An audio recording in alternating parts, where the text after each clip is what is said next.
Good morning. Thank you to Justin and Scott for bringing us all together. It's been wonderful to hear all of your work and to participate in this conversation about digital rhetoric. John and Melanie and I, over the past several years, have been examining how contemporary protests exemplified by the Arab Spring movement, Occupy Wall Street encampments, pro-democracy movements in Hong Kong, and civil rights demonstrations in Ferguson, Missouri, produced an extraordinary number of digital photographs captured by professional photojournalists, everyday citizens, and police surveillance.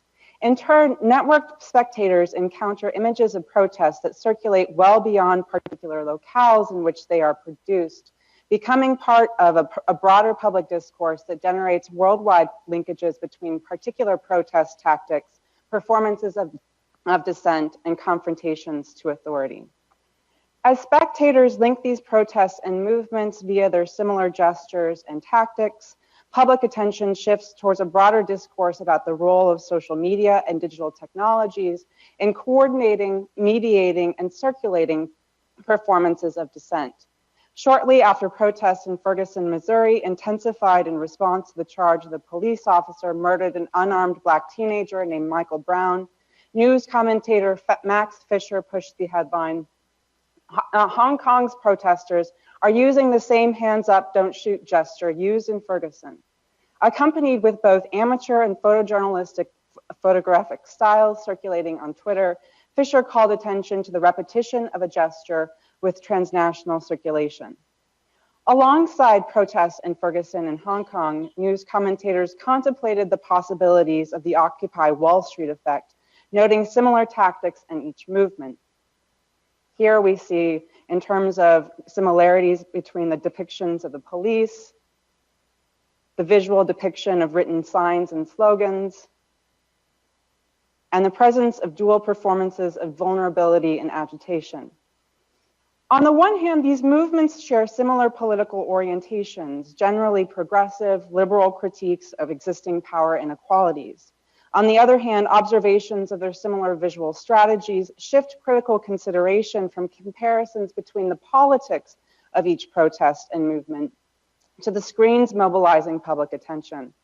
The overlapping omnipresence of such social media and digital technologies generates comparisons between media tactics of mobilizing and citizen journalism. But more importantly for us, these comparisons are organized by tropes, post-Occupy and Occupy-like, that generate a sense of public time constituted by practices of publicity organized by public screens and digital technologies. We believe that such tropic comparisons are significant indices of a broader phenomenon of digital circulation, whether or not they accurately correspond to the intentions of protesters organizing on the ground. The citation of Occupy to interpret Ferguson actions in Hong Kong becomes evidence of the circulation and transformative potential of protest photography to develop critical pedagogies of spectatorship. We take the usage of post-Occupy as an opportunity to outline the conceptual territory needed to understand these citational practices as exemplary of a digital visual rhetoric of photography.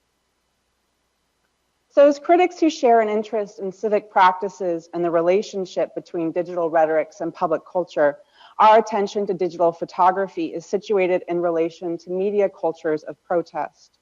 In short, we have worked to understand what theories of digital rhetoric emerge in the practice of digital photography when contextualized by civic practice and public culture.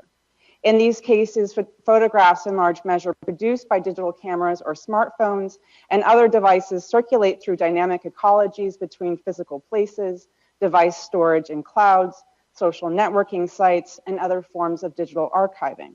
And although we agree that the meaning of photography is remediated relative to the ubiquity of digital technologies and practices, we hope to emphasize how civic practices enabled by digital photography and protest necessitate attention to particular conventions.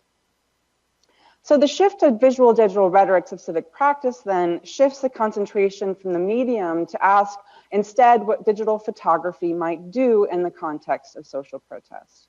As interfaces, photographs circulated by protesters feature repetitive conventions in which they are aware of their participation in a broader network and media ecology. The performance of individual photographs depend on their relationship to a movement's media culture, so their platform delivery or their captions, uptake, speed, and audience. For contemporary protest photography, 3 visual tropes stand out: indexicality, circulation, and repetition. We explore each in turn, illustrating them with photographs from the extensive online archive of Occupy vernacular photography. We pair each of these tropes with a visual convention emerging out of the Occupy movement and carrying over into other contemporary protests.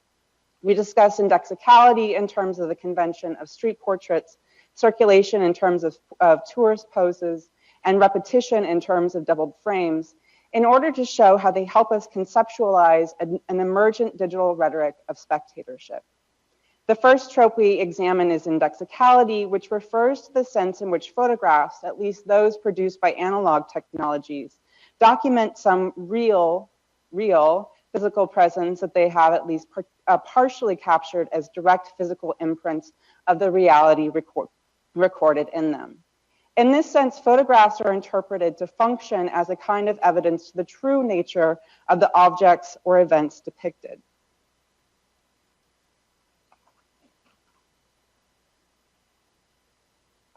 In these images, we see the first major convention of Occupy photography, what we are calling street portraits.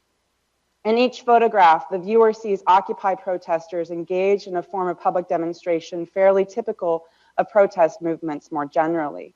Occupy participants hold signs whose quips, slogans, and short narratives address a wider public audience to articulate the participants' grievances and demands. Humorous statements like, "Make cheese, not war," appear with the same frequency as more somber indictments of the political system, such as democracy, not plutocracy, and a corporation is not a person until we can execute one.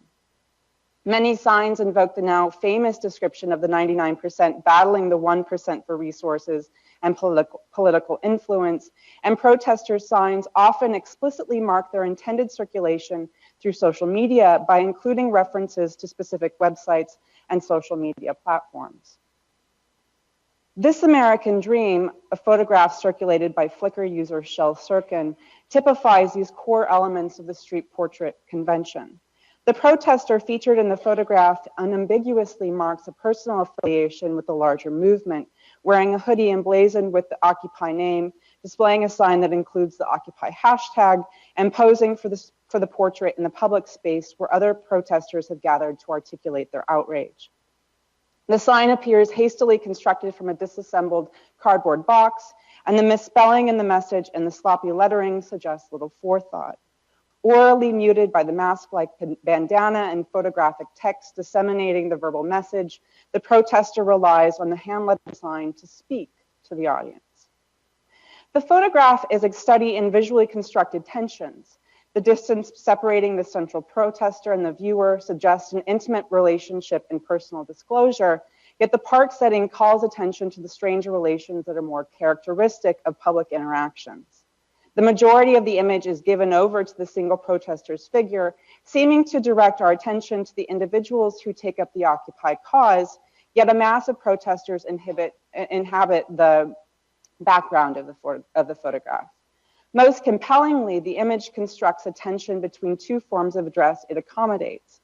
First, the protester verbally addresses the audience through the assertion that the American dream is a nightmare, while at the same time visually addressing the viewer through the direct gaze of the camera's lens.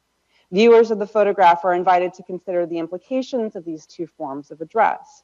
Street portraits like this one depict, rather than resolve, the conflict between civic actors, or those who speak, and civic spectators, or those who see.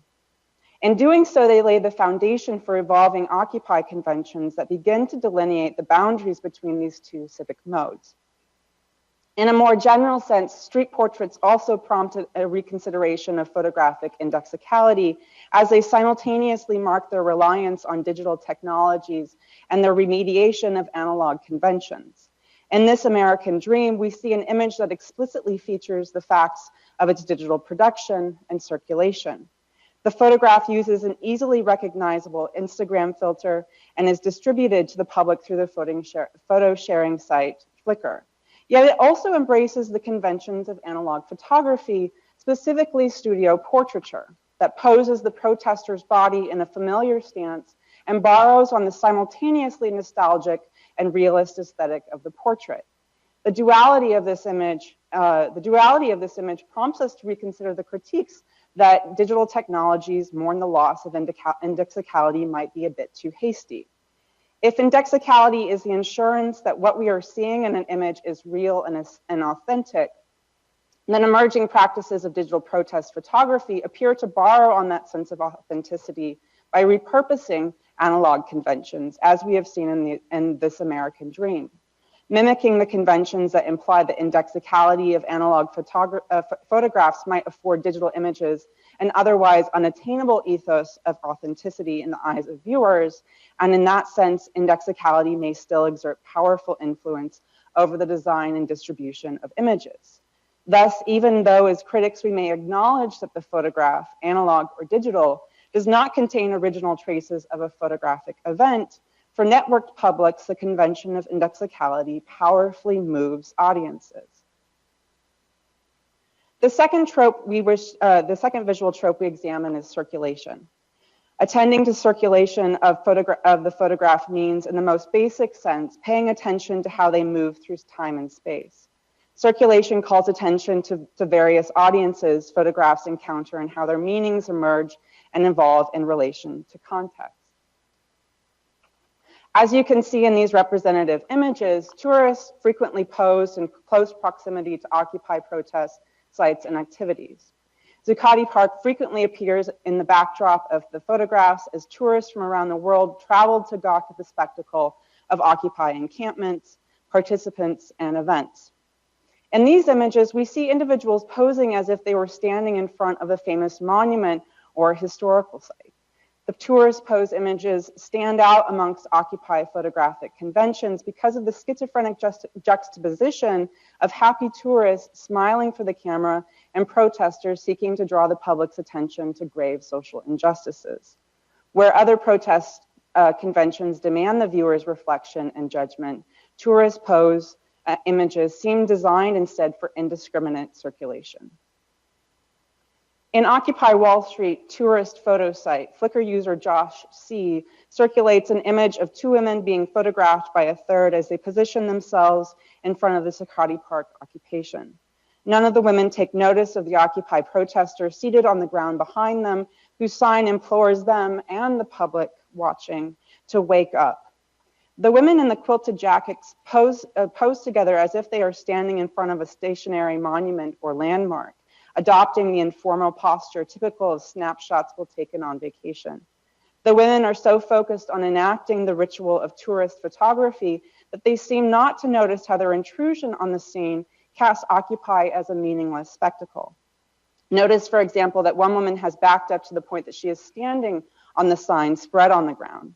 Such visual habits, one that document presence without calling for reflection or judgment on the scene inhabited, are presented as at odds with the work the protesters are doing in appearing to in public to call for greater scrutiny of the status quo.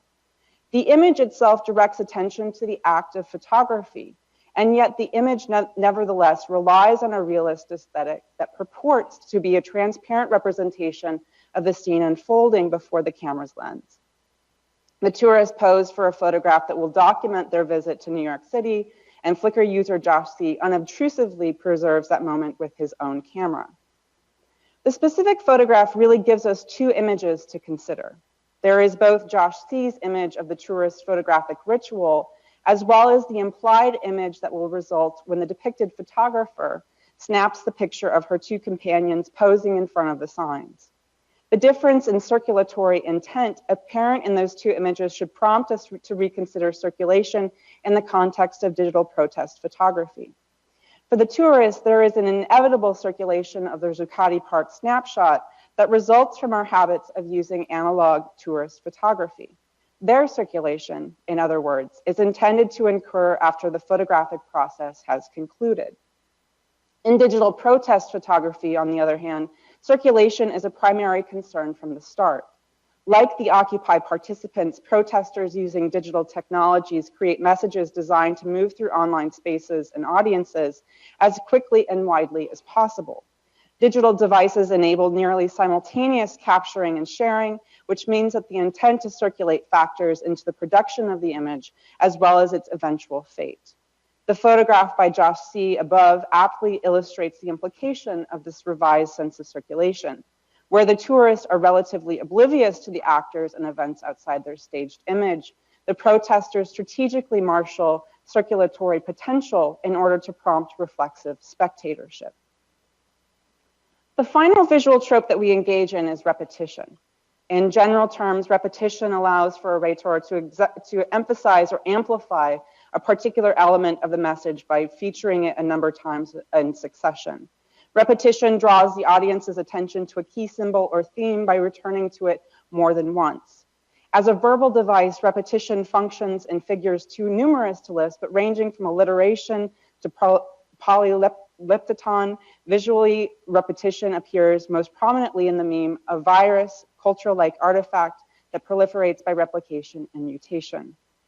Hence, repetition may occur within a single artifact, such as the duplication of symbols or sounds in verbal rhetorical figures, or across many iterations as an image is taken up repeatedly by many individuals replicated for new audiences. In these images, we see the final main visual convention developing in Occupy photography, which we have named doubled frames. Such images involve the viewer of the photograph and the relational scene created by camera use. Here we see the images in which the screen or lens of camera technology becomes a central feature of the photograph itself. These images position their viewer either in the perspective of the photographer or the perspective of the photograph subject, marking a relationship that is not unfolding in front of the viewer, but one in which the viewer is an active part. Flickr user Paul Stein JC Occupy October 1, 2011 image aptly captioned, "Watching Them Back," utilizes these doubled frames that complicate the position of the viewer of the photograph. Much of the image beyond the camera is in use remains blurry, but there is a clear focus on the hands holding the camera and the scene displayed on its screen.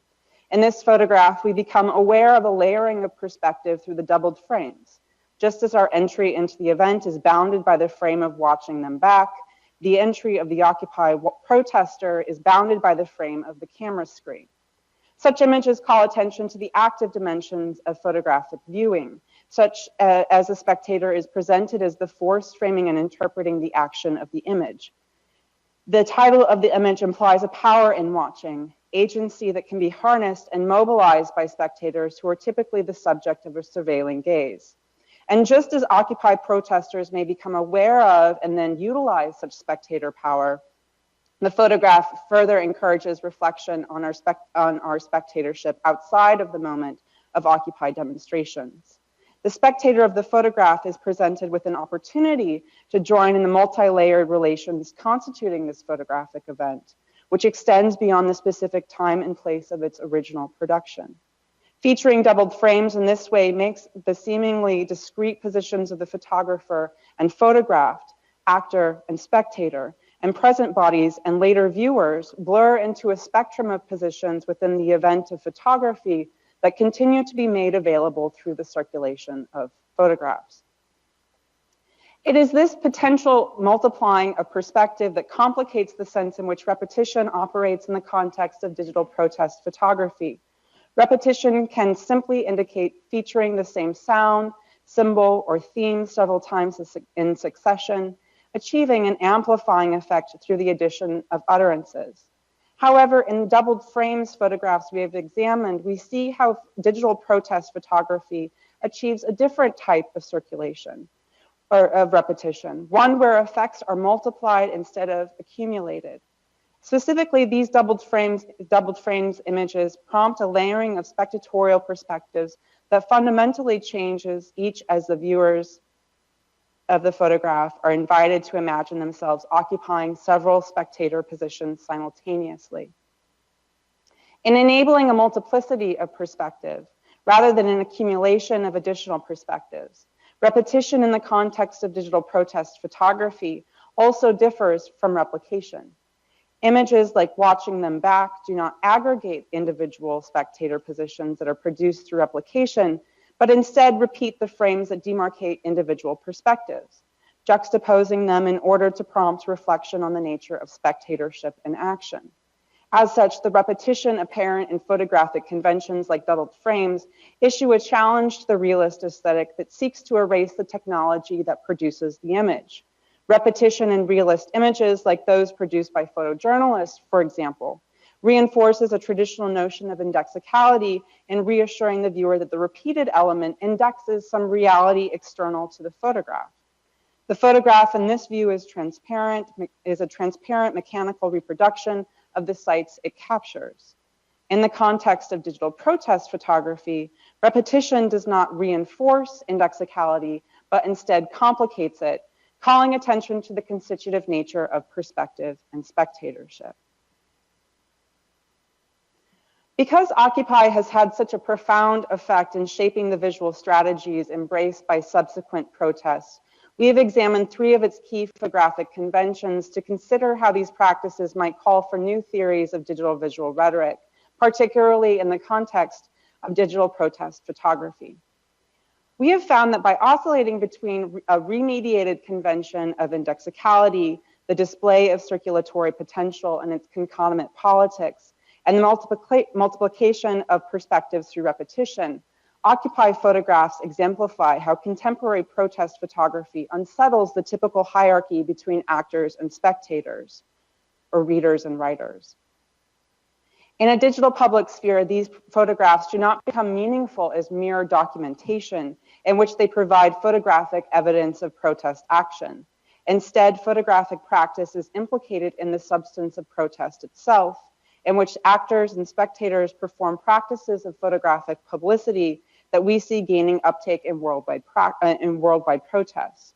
Pedagogies of spectatorship, or how protesters educate networked spectators on what it means to see and be seen as a citizen, become new sites of critical agency. In turn, despite assessments of Occupy's failure lending to cautionary tales for emerging protests, protesters within and beyond Occupy appropriate camera technologies, occupations of public space, and circulation of images through social media to generate promising forms of photographic publicity that mobilize civic actors and spectators to address conditions of social, political, and economic precarity. The prominence of a hybrid actor and spectator underscores the need to consider theories of digital visual rhetoric emerging in the production, circulation, and critical reception of protest photography. Actor or author-centered models of rhetorical action privilege intention, coherence, and place the burden of judgment within the domain of the professional critic. This is not to say that we favor unsettling the actor-spectator hierarchy by inverting their terms. Rather, our analysis illustrates how Occupy photographs embody both. By taking a position as an active spectator constitutes the force of their communicative act. Indeed, moving between the conventions in Occupy photography enacts and pivots between the multiple positions vital to a robust democratic culture.